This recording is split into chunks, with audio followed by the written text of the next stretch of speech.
বর্তমানে একটি শর্ট চ্যানেলের সমস্যা এটা নয় যে সেই চ্যানেলের ভিডিওতে ভিউজ আসে না, বরং সেই চ্যানেলের সবচেয়ে বড় সমস্যা হলো সেই চ্যানেলে 100-200 ইভেন অনেক সময় কয়েক হাজার ভিউজ তো চলে আসে, কিন্তু সেটা কিছুদিন না যেতেই হঠাৎ করে ভিউজ আসা বন্ধ হয়ে যায়। এখন অন্যান্য ক্রিয়েটররা যেখানে ভিডিও আপলোড দিলেই তাদের ভিডিওতে লাইফ টাইম ভিউজ আসতেই থাকে, সেখানে তুমি কি এমন ভুল করছো যার কারণে তোমার ভিডিও আপলোডের 5-6 দিনের মাথায় সেই ভিডিওতে ভিউজ আসা বন্ধ হয়ে যায়? সেই প্রশ্নেরই উত্তর দিব তোমাদের করা মাত্র একটা ভুলের মাধ্যমে, যেগুলি বড় ইউটিউবাররা তাদের ভিডিওতে না করলেও তুমি কিন্তু তোমার প্রতিটি ভিডিওতেই করে যাচ্ছ। তাই হাতে সময় ও মনে ধৈর্য নিয়ে দেখতে থাকো। মিস্টেক নাম্বার 1, লো সেশন টাইম। একটা চ্যানেলের ভিডিওতে যত বেশি সেশন টাইম থাকবে, ইউটিউব সেই ভিডিওকে তত বেশি মানুষের সামনে রিকমেন্ড করবে। এখন তোমার মনে প্রশ্ন আসছে যে আরে রিঙ্গো ভাই, এই সেশন টাইমটা আবার কি, আর সেটার কারণে কেন আমাদের ভিডিওতে হঠাৎ ভিউজ আসা বন্ধ হয়ে যায়? ফর এক্সাম্পল, ধরো তুমি অনেক পরিশ্রম ও অনেক সময় দিয়ে একটি শর্ট ভিডিও তৈরি করেছো, যেটা এডিটিং, ভয়েস ওভার আসলেই অনেক সুন্দর হয়েছে, এবং তুমি সেটা ইউটিউবে আপলোড করার সাথে সাথেই সেটাতে প্রচুর পরিমাণ ভিউজও চলে এসেছে। এখন তোমার যেহেতু একটা ভিডিও মানুষ পছন্দ করেছে, তাহলে অ্যালগরিদমের প্রেডিকশন অনুযায়ী মানুষ তোমার অন্যান্য ভিডিওগুলোকেও পছন্দ করবে, যার কারণে সে তোমার অন্যান্য ভিডিওগুলোকেও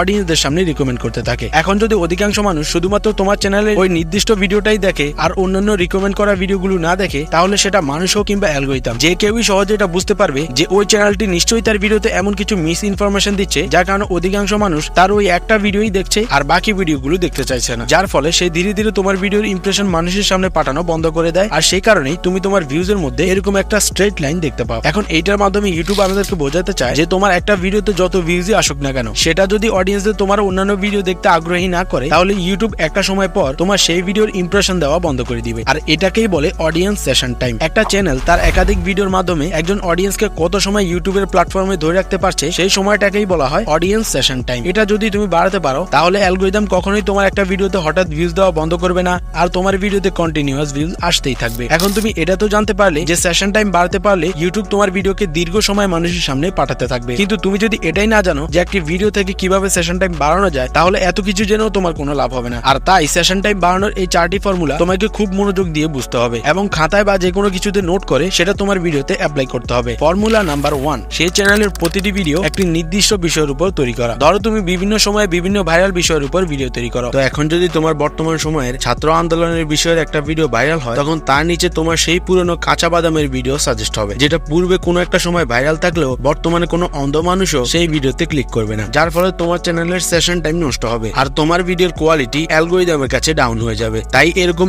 একবার এক এক রকম ট্রেন্ডিং এর উপর ভিডিও না বানিয়ে একটা নির্দিষ্ট বিষয়ের উপর ট্রেন্ডিং ভিডিও বানানো উচিত, অথবা একটা নির্দিষ্ট ক্যাটাগরির উপর থেকে ভিডিও বানানো উচিত। ফর্মুলা নাম্বার 2, পর্ব, সিরিজ বা পার্ট ভিডিও। তুমি চাইলে ইন্ডিয়ান ইউটিউবার মাঙ্কি ম্যাজিকের মতো 100 ডেজ ব্লগ চ্যালেঞ্জ নিতে পারো, অথবা অঙ্কিতের মতো 75 ডে হার্ট চ্যালেঞ্জ নিতে পারো। এই ধরনের ভিডিওগুলোর মাধ্যমে তুমি খুব দ্রুতই অডিয়েন্সদের সামনে একটি পরিচিত মুখ হয়ে উঠতে পারবে, এবং মানুষ তোমার প্রতিটা ভিডিওকেই একটা চ্যালেঞ্জ হিসেবে নিবে এবং একটার পর একটা ভিডিও দেখতেই থাকবে, যার ফলে তোমার শুধু সেশন টাইমই বাড়বে না, বরং তোমার চ্যানেলের প্রতিটি ভিডিও স্বাভাবিকের চেয়ে অতিরিক্ত দর্শকদের সামনে সাজেস্ট হতেই থাকবে। এখন সিরিজ বা পার্ট বাই পার্ট ভিডিও তৈরি করে দর্শকদের দীর্ঘ সময় ধরে একটার পর একটা ভিডিও দেখানোর জন্যও একটা কার্যকরী উপায় রয়েছে, আর সেটা হলো ইন্ট্রিগিং স্টোরি লাইন তৈরি করা। তোমার সিরিজে বা পার্ট ভিডিওর জন্য এমন একটি আকর্ষণীয় গল্প তৈরি করো যা দর্শকদের তোমার ভিডিওর প্রতি আগ্রহী করে রাখবে। প্রতিটি ভিডিও শেষে একটি টুইস্ট বা ক্লিপ হ্যাঙ্গার যোগ করো যা দর্শকদের পরবর্তী পার্ট দেখানোর জন্য উৎসাহিত করবে। ফর এক্সাম্পল, গল্পের মাঝে ও শেষে এমন একটি রহস্য রেখে ভিডিও শেষ করো যা পরবর্তীতে দর্শকরা দেখতে পাবে। ফর্মুলা নাম্বার 3, সঠিক দৈর্ঘ্যের শর্ট ভিডিও তৈরি করা। তুমি হয়তো খেয়াল করে থাকবে অনেক বড় বড় শর্ট ক্রিয়েটর রয়েছে যারা তাদের শর্ট ভিডিও 1 মিনিটে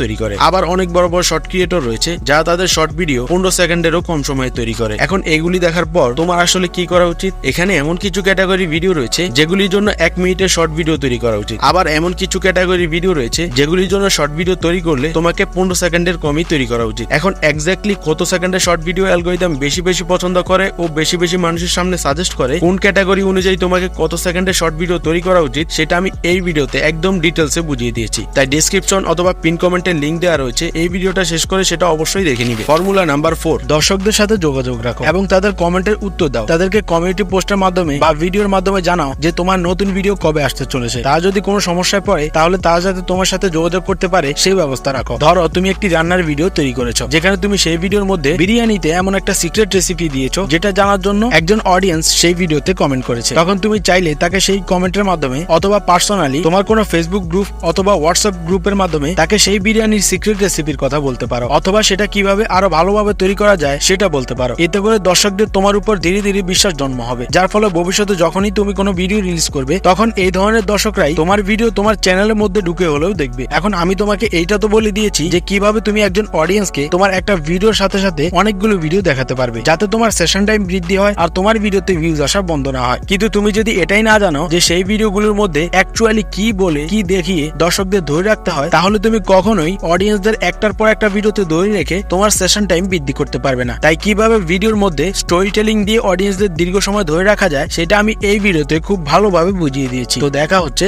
সেই ভিডিওতেই।